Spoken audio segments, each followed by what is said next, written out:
Hey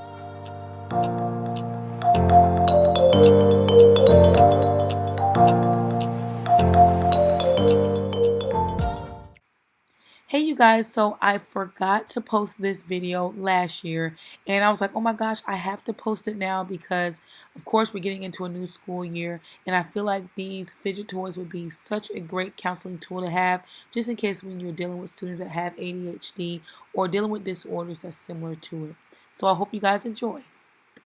Well, hello, school counselors and school counselors to be. Thank you guys so much for coming to my channel, The Inspiring School Counselor. And today I'm going to be sharing with you guys another counseling tool or tools that I use with my students. And I must say I have not used every single thing displayed on my desk, but one in particular I did use this past Friday, and it was a big help with the student, and I can't wait to share with you guys about that later on in the video. But if you have not subscribed, make sure you subscribe, and also make sure you hit that notification bell so that you can be notified every time I upload a video. Okay, you guys, let's get into it. So all of these things that you guys see on my desk are fidget toys, and fidget toys are mainly used for individuals that feel like they have to move around, they feel like they have to do something, and they can't really sit down for long periods of time, you know, and so they always feel like they have to be touching something, moving, doing something. And so these toys were created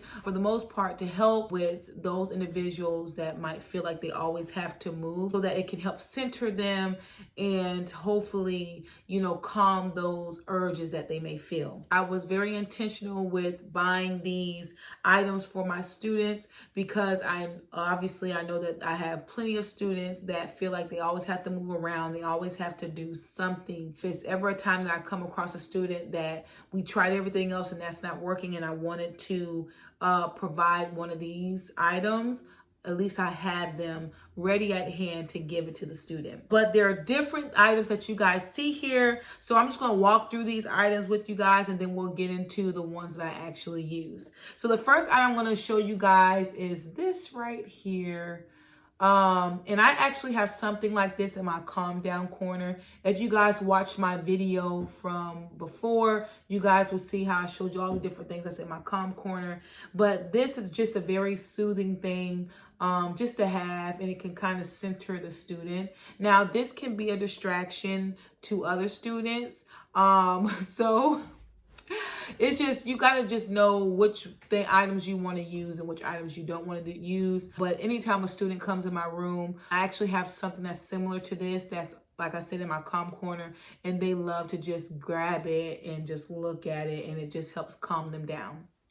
So this is one of the items. Another thing I'm going to show you guys is this little thing right here, and you can just move it around either which way, and it bends and all that, those different things. It's kind of remind me of like a little snake, and it does make a little popping noise. I don't know if you guys hear it.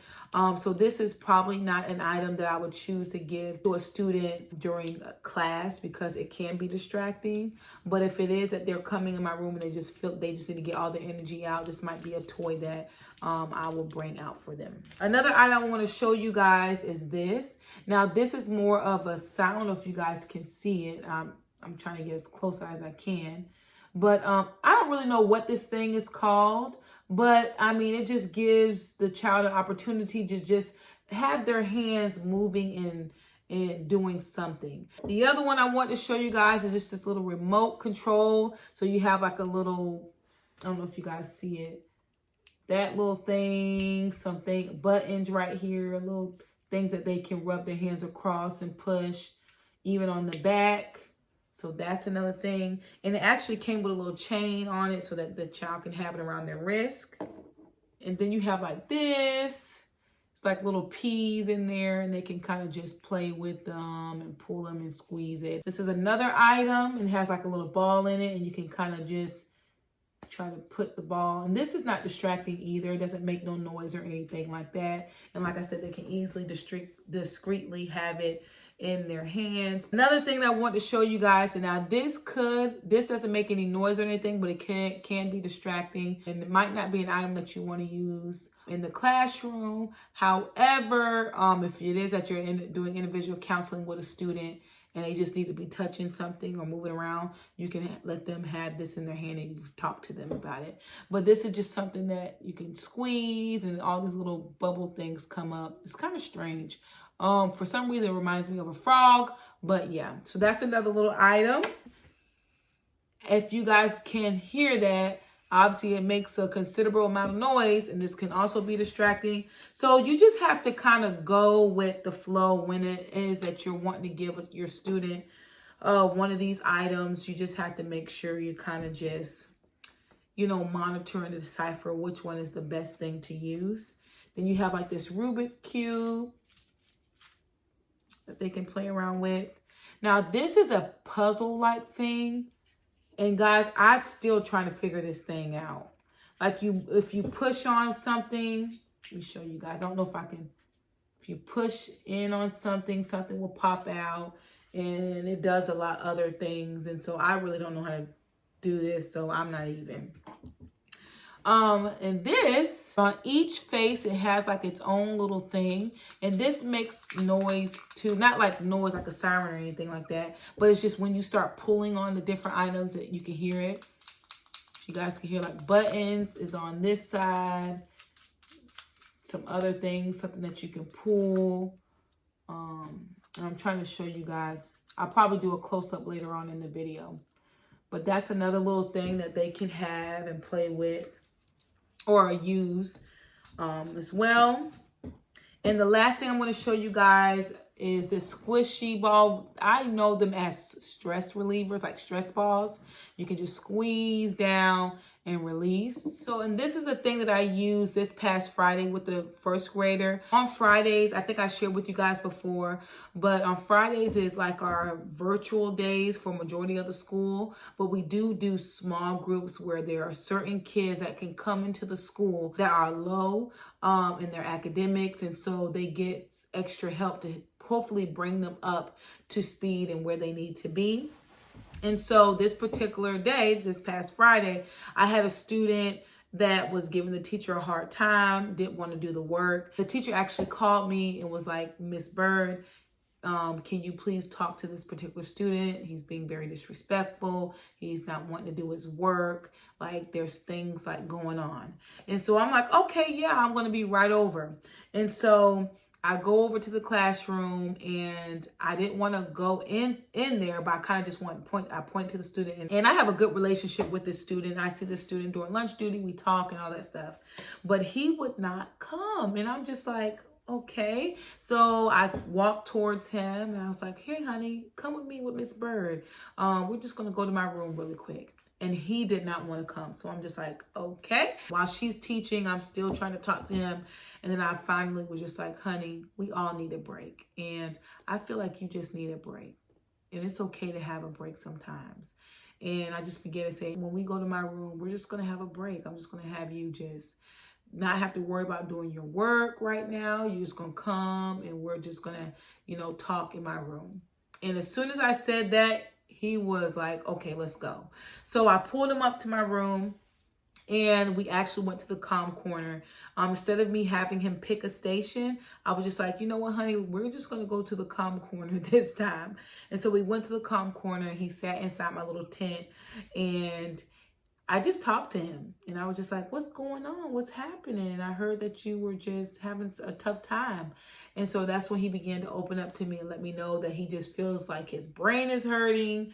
He just doesn't understand the work. He just feels like he can't think. There's a lot of stuff going on. And this is what he's telling me. He's saying that there's a lot of stuff going on at home because all the homework he has to do. And he's just in first grade, and poor thing. I was just like, oh my gosh.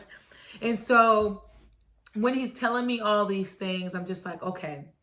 Well, and I've just began to counsel him through that process. And then I was like, now, before we leave here, there's something that I want you to do. And I used this little guy right here. I told him to stand up, and we went to the center of the room. And I told him, I said, now, this is what I want you to do. I want you to take all of your worries, and I just want you to squeeze him. Just squeeze this little egg, right? And I said, now, when you squeeze it, have in your mind, I want you to tell me what is bothering you. Then once you tell me what is bothering you, I want you to try to throw this egg into the tent, and it has to make it in. And I said, and once you throw it into the tent, that is going to be you releasing everything that you're feeling. And so he was just all the way for that. He was just so happy. He was like, yeah. So I gave him an example. I squeezed it. I told him what was bothering me, and then I threw it. So it was now his turn. And so when he gets it, he's squeezing it so hard, and then he tells me what it was that's bothering him, and then he throws it, and then he just like, man, this is a lot of fun. So we just do this a couple times, and boy, when we were done, that boy, he had a smile on his face, and he was ready to go back and learn. And I even told him, I said, when you go back to class, and let's just say it happens again where you feel like it's too much work or you don't understand, I begin to walk him through that process of what he could do. Like, for instance, asking the teacher for help, or telling the teacher that you need a break just to kind of breathe. That was a really good session that I had with him. And I'm so happy that I had this little egg.